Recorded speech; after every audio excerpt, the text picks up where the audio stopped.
Você sabia quem O Rei da Água? Esse é o terceiro filme em que o par romântico dos personagens de Adam Sandler tem as iniciais VV. Primeiro foi Veronica Vaughn, em Billy Madison. Depois, Virginia Venetti, em O Maluco no Golfe. E agora, Vicky Valancourt, nesse filme.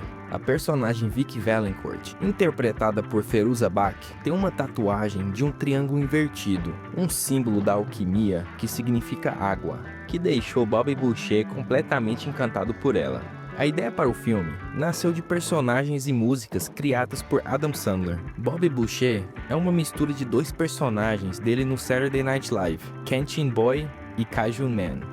A atriz Julie Kavner quase interpretou a mãe de Bobby. Ela seria a segunda opção, caso Kathy Bates recusasse o papel. Quando Bates aceitou, o diretor Frank Coraci prometeu dar um papel para Kavner em outro projeto com Sandler, e cumpriu. Ela interpretou a mãe dele em Click, também dirigido por Coraci. Kathy Bates, vencedora do Oscar, quase recusou o papel. Ela contou que sua agente não queria que ela lesse o roteiro, por achá-lo bobo. Bates jogou o roteiro no lixo depois de ler as primeiras páginas, mas sua sobrinha o resgatou e exclamou: "Adam Sandler? Você não sabe quem é Adam Sandler?" Depois disso, Bates decidiu ler o resto e acabou topando participar.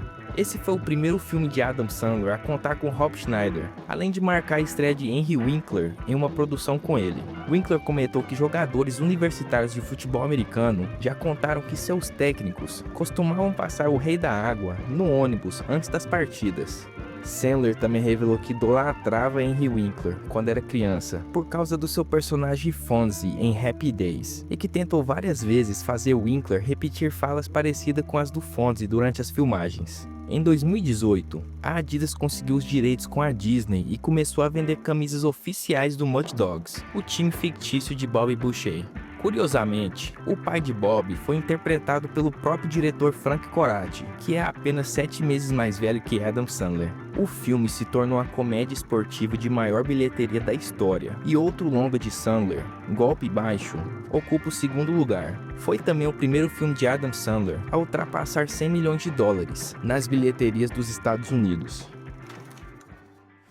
Você sabia que em A Fantástica Fábrica de Chocolate, o ator Deep Roy interpretou todos os Oompa Loompas? Ele repetiu os mesmos movimentos centenas de vezes, que depois foram unidos digitalmente. Cada Oompa Loompa que aparece na tela é na verdade uma performance individual de Roy. Pelo esforço, o salário dele foi aumentado para $1 milhão.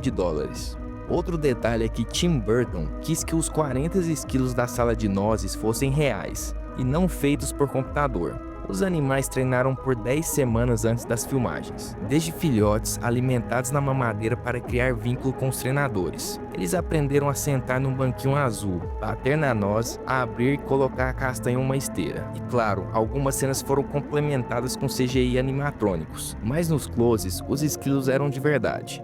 Burton também evitou usar efeitos digitais em excesso para que as crianças do elenco atuassem em cenários mais reais. Por isso, ele usou técnicas como perspectiva forçada, cenários gigantes e maquetes em vez de depender apenas de computação gráfica.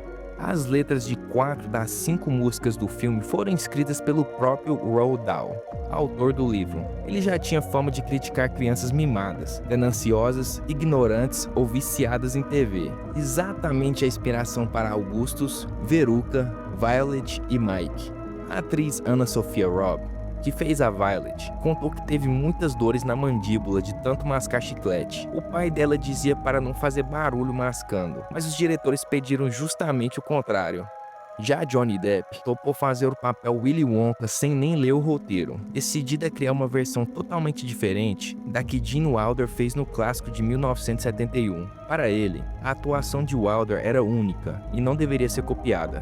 Curiosamente, o roteirista John August nunca tinha assistido ao filme de 1971, quando Burton o chamou para escrever a nova versão. Só depois de terminar o roteiro, ele viu o original e ficou surpreso com o quanto aquele filme de família era sombrio.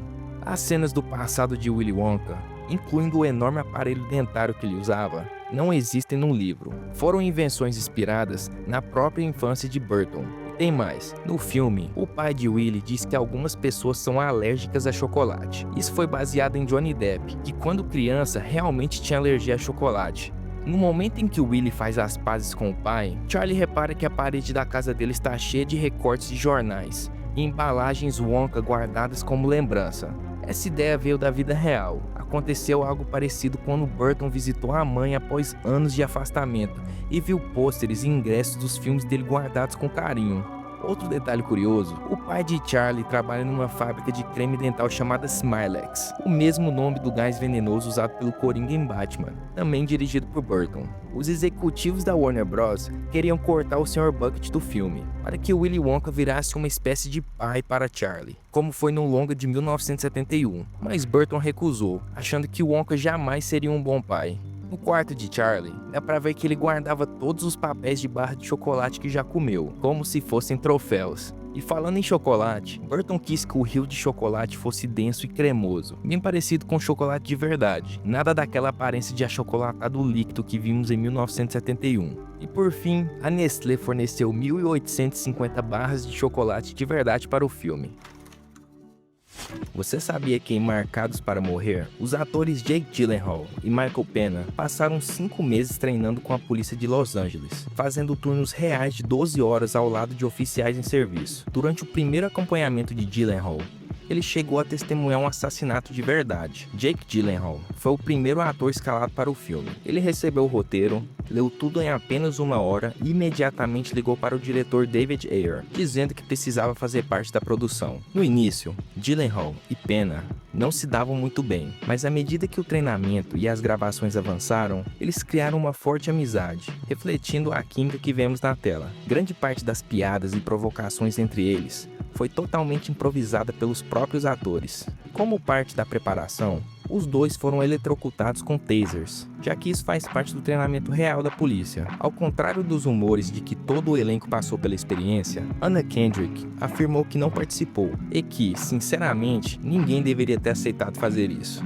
Em uma das cenas, quando Brian e Mike param um suspeito e a policial pergunta: "Está tudo bem?", Brian levanta 4 dedos, um sinal usado na polícia que significa código 4, ou seja, estou bem. Nenhuma ajuda adicional é necessária. Na cena em que eles entram em uma casa em chamas, tudo foi feito com fumaça e iluminação falsas, por questões de seguro. Se olhar com atenção, você vai perceber que não há chamas reais em nenhum momento.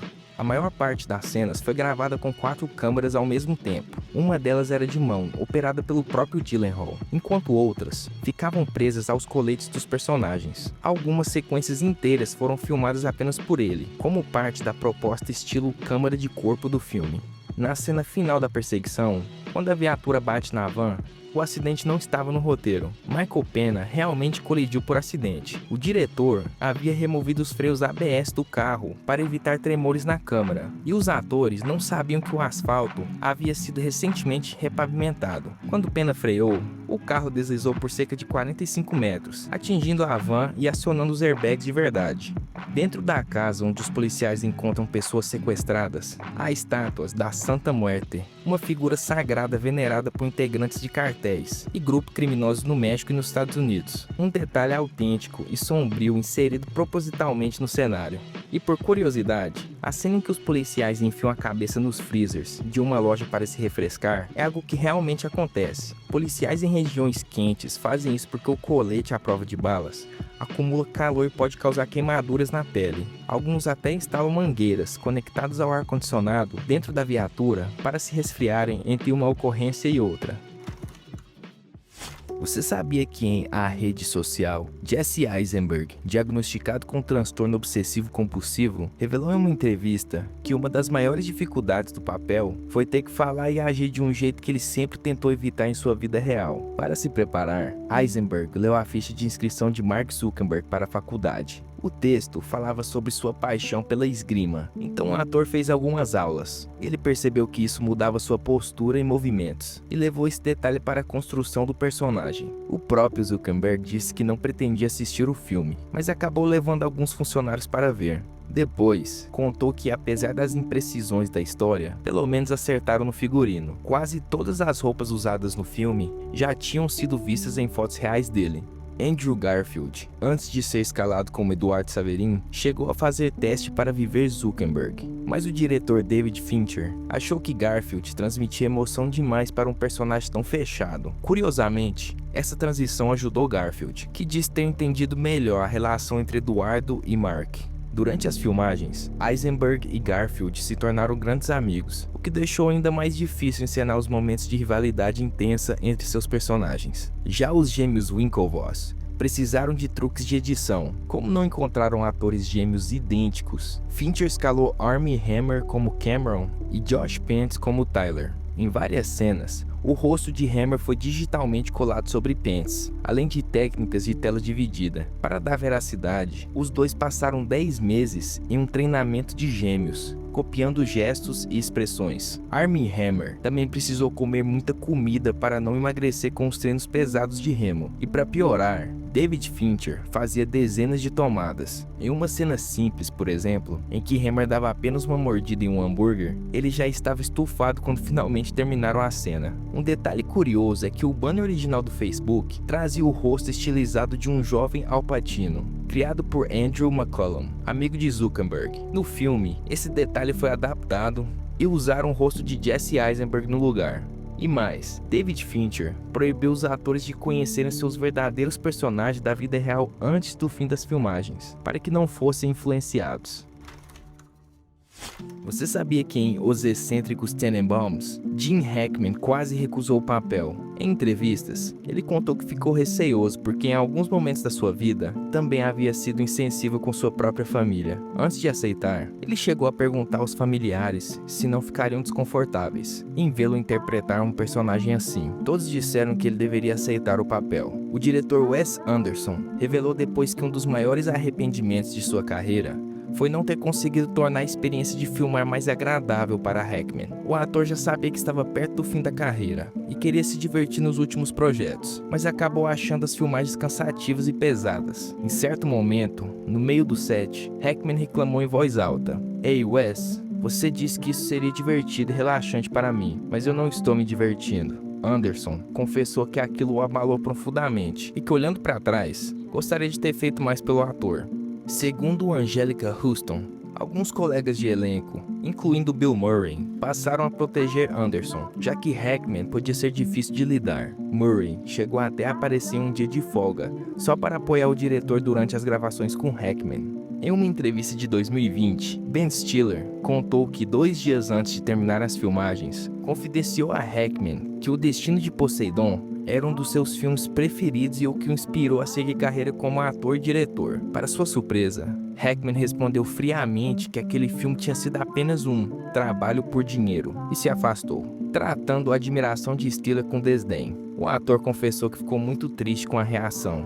Stiller também perguntou a Anderson por que seu personagem e seus filhos usavam agasalhos esportivos vermelhos. O diretor respondeu que era porque Chaz, traumatizado pela morte da esposa, era obcecado por segurança, e o vermelho facilitaria localizá-los em caso de emergência. Mais tarde, no comentário em áudio do DVD, Anderson admitiu que, na verdade, não havia uma grande razão por trás disso. Ele simplesmente sempre imaginou aqueles personagens em roupas da Adidas vermelhas. Outro detalhe curioso é que durante todo o filme, os personagens usam roupas no estilo dos anos 70. Rich, por exemplo, veste uma camiseta de tênis da Fila e uma faixa de cabeça, iguais às que Bjorn Borg popularizou em 1976. Wes Anderson fez isso de propósito para passar a sensação de que os Tenenbaums estavam presos ao auge da própria juventude, enquanto o tempo seguia em frente, como mostra a lápide no final, datada de 2001. Até os cenários, como táxis e ônibus antigos, reforçam essa ideia. E o Falcão original que interpretava Mordecai foi sequestrado durante as filmagens e mantido em cativeiro. Como a produção não podia esperar, tiveram que substituí-lo por outra ave. E é por isso que, mais tarde no filme, Mordecai aparece com penas mais brancas. E esse foi mais um Curiosidade sobre Filmes Aleatórios. Se você gostou do vídeo, deixe seu like e se inscreva no canal. E deixe nos comentários filmes que você gostaria de ver aqui no canal. Valeu e até a próxima!